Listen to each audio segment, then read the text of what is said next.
Now, is it common for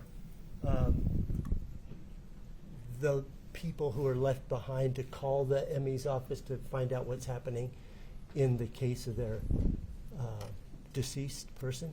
I wouldn't say it's common, but it's not uncommon. I mean, I spend a lot of time, most days I was in the office speaking with family members.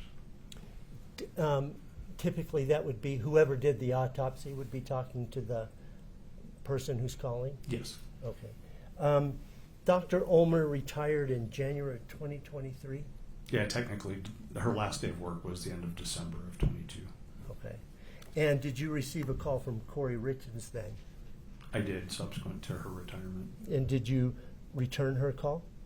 I believe I didn't return her call. I believe she was just put on hold and then connected with me. Okay. Have you had an opportunity to listen to a recording of that phone call?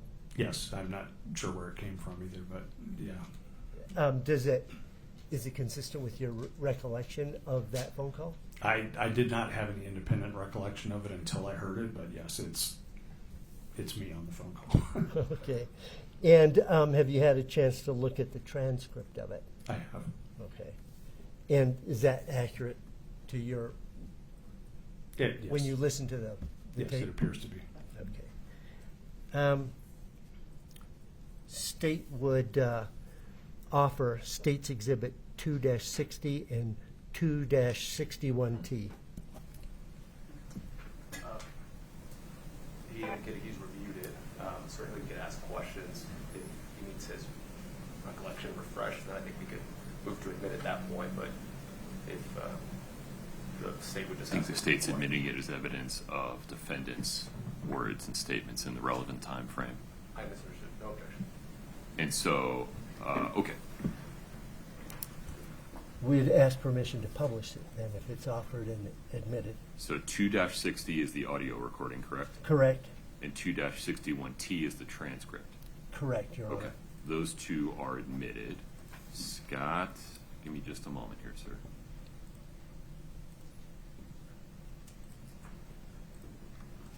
Give that a try. Okay. I'm going to ask you to listen to this. It's about 9 minutes long, and then I will ask you 3 questions regarding it. Okay. Thank you. Can we advance it 30 seconds? Right now, okay? Thank you the so much. first 30 seconds Thank you so is... much.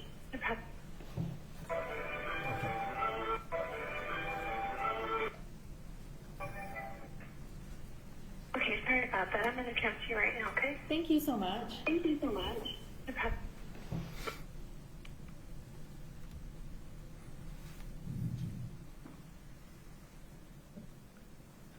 I'm not hearing it. Did we lose it, Scott? I think so. All right, no problem. Let's start over. We're getting quicker at this. Scott, if you would disconnect and reconnect on your end, I'll do the same on mine.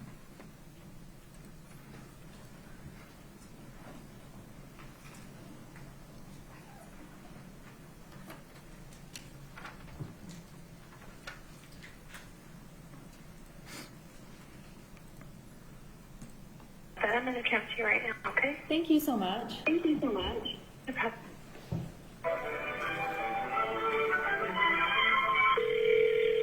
Is that Christensen? Hey, this is Kouri Richins. Hey, I just have some quick questions for you. I'm just trying to understand the toxicology report, and I promise I won't take up a ton of your time. Oh, you're fine. You're fine. Can you just kind of explain to me, I guess, she was saying that this kind of supplemental report, I guess, was left out of the first autopsy, and so nothing has really changed. Do you have it in front of Right. you? I do. Yeah, I got Okay. the file here.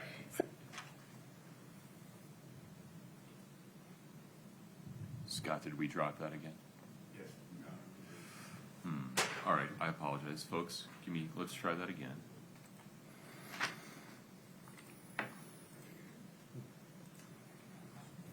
Scott, if you would disconnect from the system, thank you. Then reconnect, please.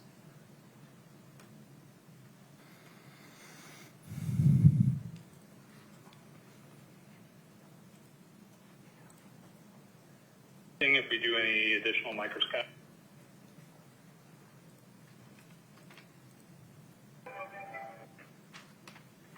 I'm going to come to you right So much. Thank you so much. No problem.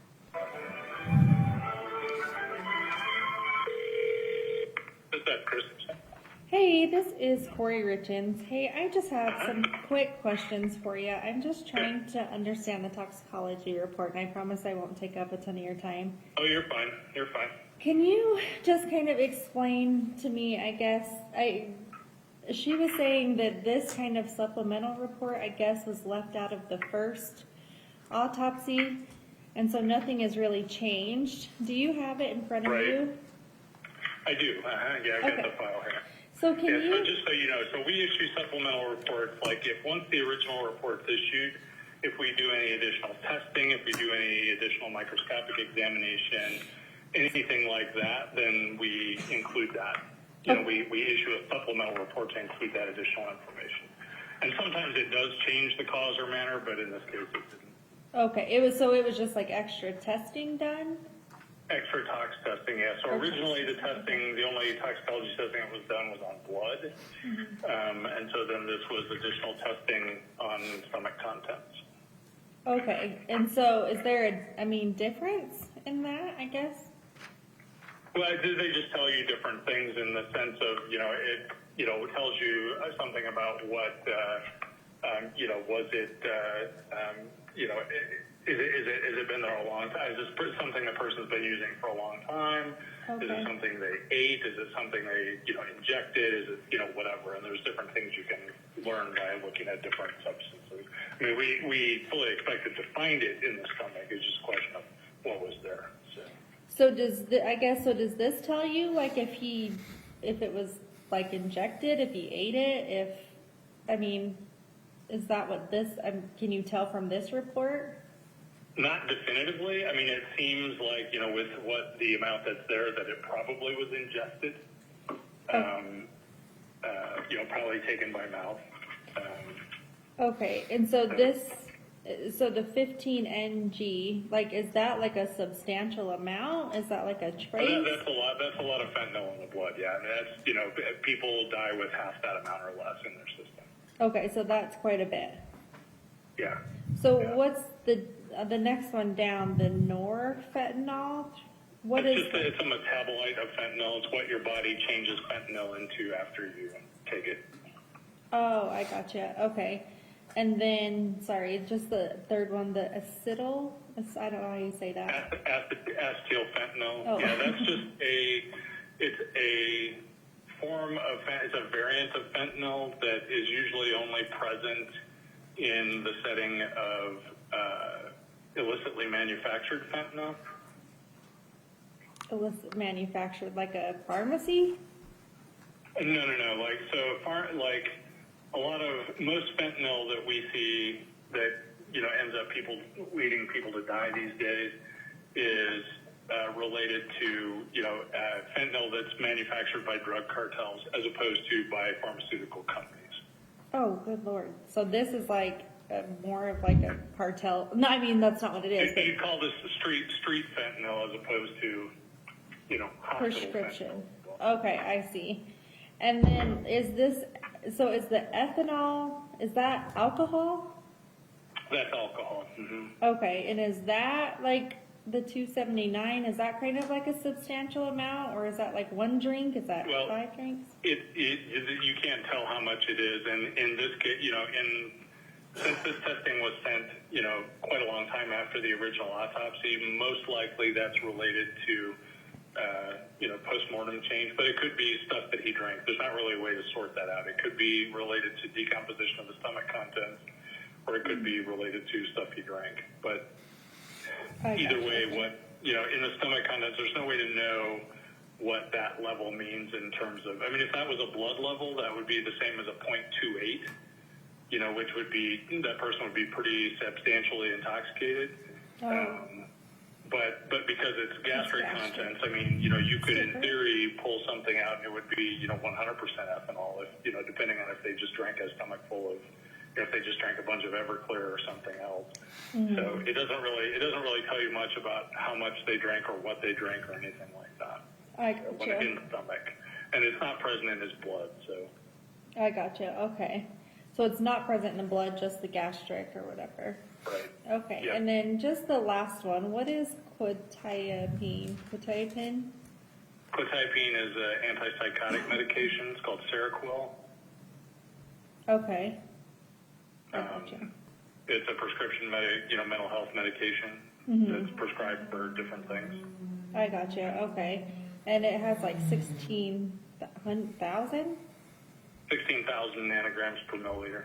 Okay. And is that, I mean, quite a bit? Like, can that... Yeah, I mean, that's a big number, but it doesn't really mean that much. So a nanogram is a millionth of a gram, and a gram is not very big. So even 16,000 of them is not a huge amount. Okay. Is there like, could those have been mixed? Or is that not kind of a... What's that? Could what be mixed? Quetiapine and like the fentanyl? Or is that like a normal, I guess, drug thing? I don't know. Like... It's not, most of the time if we see those together, it's because somebody was taking quetiapine as a prescribed medication and they were abusing fentanyl. But, do you have any indication he was abusing fentanyl? No, that's why all of this is just like, what the heck is this and going on? So I guess that's why I'm confused just about all of this, honestly. So I don't know. So, I know it doesn't mean anything now, but just kind of something for me to, try and figure out, I guess. Yeah. And then I'm assuming the acetopin, is that like a aspirin or something? Acetaminophen, that's just Tylenol. Yeah. Oh, that's fentanyl too? No, that's Tylenol. Oh, Tylenol. I was like, holy shit. Okay. Yeah.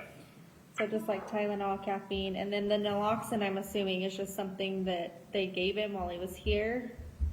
Probably would be my guess. It'd be, somebody that's unresponsive. It's a very common thing for EMS to give people. Okay. Okay, no, that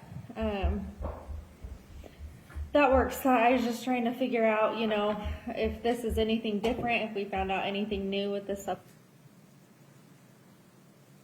Oh, come on. Pause there. It's okay. We can fix it. Scott, don't change anything. Okay. It seems like if I do this,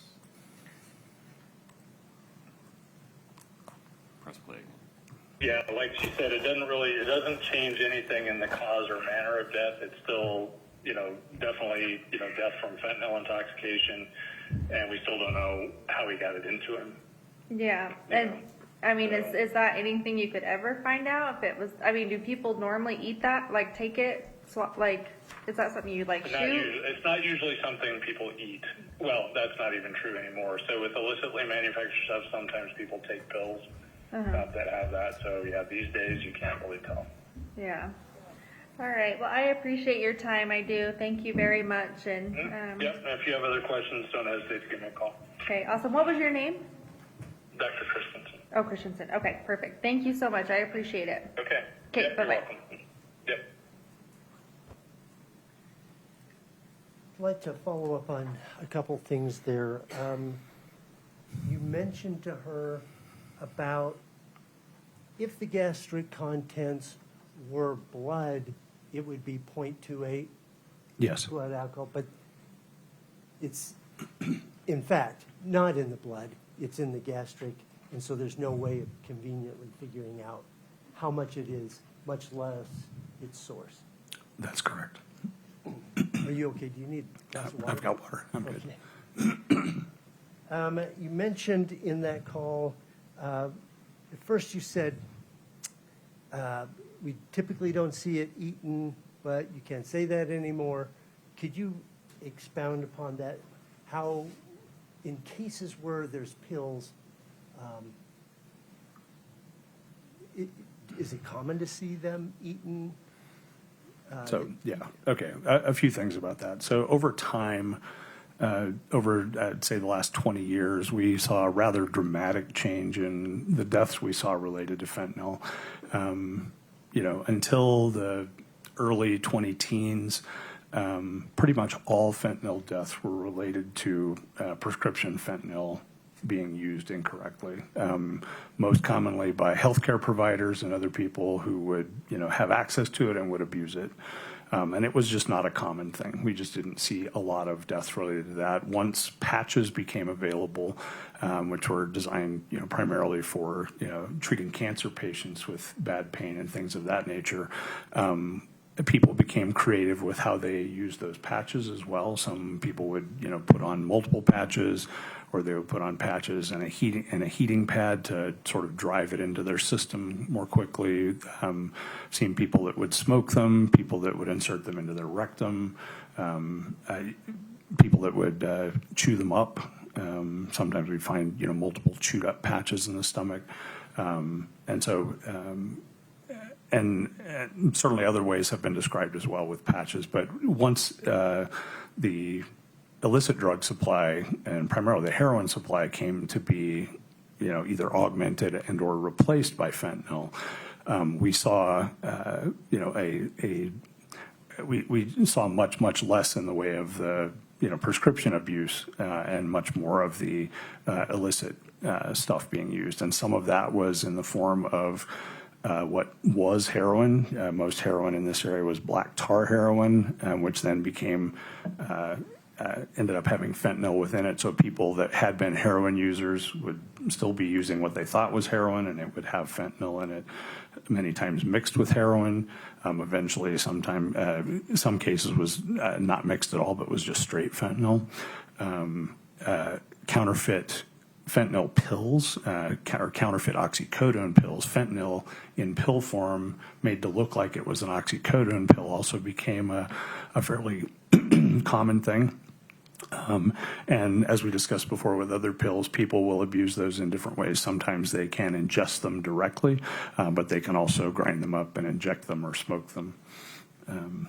So they can be used in all kinds of different ways. But in the phone call, what I'm referring to, we mostly did not see anybody eating fentanyl before illicit fentanyl.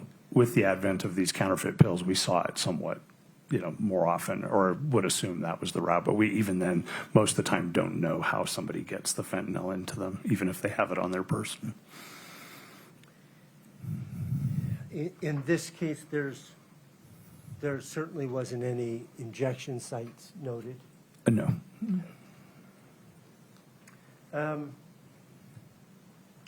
Are there tests, forensic tools, that could aid in the determination of whether one is a chronic or habitual or a naive user?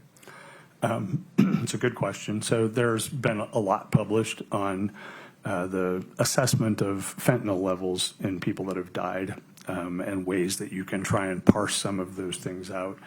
The bottom line for all of them is you can't look at a number in isolation and make a determination based on, this is a lethal level, so this level has to be the cause of their death. There are certainly people who, become tolerant. Most opioids, people will develop tolerance over time, and so they can have very, very high levels and not have the same effect as someone who doesn't take it all the time.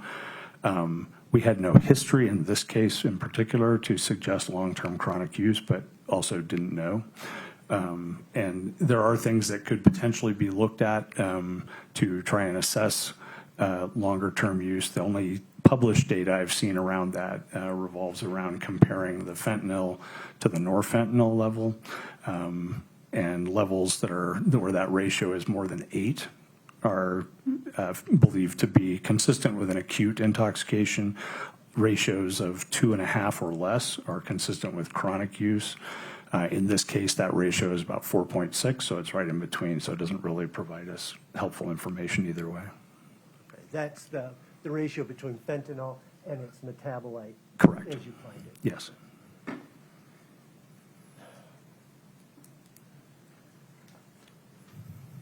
Have you ever heard of pseudo-allergic reaction to opioids? Yes, Could you tell the jury a little bit about that? sure. Most allergic reactions are because the body has developed an immune response to some specific protein substance, whether it's nuts or grasses or whatever, pollens of different types, and your body reacts to that and triggers a reaction through your immune system that elicits what we typically think of as allergy symptoms that can range everywhere from, stuffy head all the way up to anaphylaxis and death. In the setting of opiates do not elicit a true allergic response, but there are many people that take opiates who have an allergic-like reaction, but it's because the drugs themselves are directly triggering those cells that cause those symptoms as opposed to going through the immune system route. And so some people will, that chronically take opiates and opioids for pain, will pre-medicate or medicate around the same time with things like Benadryl and other things to minimize those symptoms because they know they have that reaction. Certainly most people that take them do not have that reaction, but some do. And that's If one didn't know and one took some opiate, could they have hives and those sorts of allergic-like responses? yes.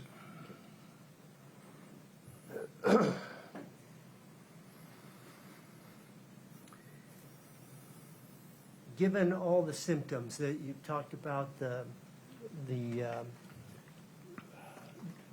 lungs, the edema, and the data from NMS labs, do you have any concern about the cause of death in this particular case? No. And the 15 nanograms, as you explained to Kouri Richins, was a lot.